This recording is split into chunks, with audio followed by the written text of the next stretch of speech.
फैसलाबाद से मोहम्मद अशफाक मुगल। खुशक सर्दी और स्मोग ने खतरे की घंटी बजा दी। झाड़े की ठंड बीमारियां बांटने लगी। सरकार के नाकाफी इकदामात स्मोग ने पूरे शहर को लपेट में ले लिया।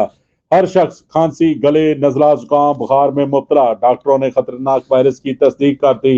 नया वायरस कोविड हो सकता है। मरीज परेशान, महंगे टेस्ट कैसे करवाएं। हर घर में एक फर्द बीमार होने से पूरा घर लपेट में आ रहा है। तेज बुखार, जिस्म दर्द, पेट खराब, बलगमी, खांसी की शिकायत आम। अस्पतालों में रश। यही नहीं बल्कि बॉडी के अंदर मुख्तलिफ किस्म की इन्फेक्शन भी तेजी से बढ़ रही हैं। गरीब मरीज किधर जाएं। खुशक सर्दी और स्मोग ने हर तरफ परेशानियां, बीमारियां बांट रखी हैं।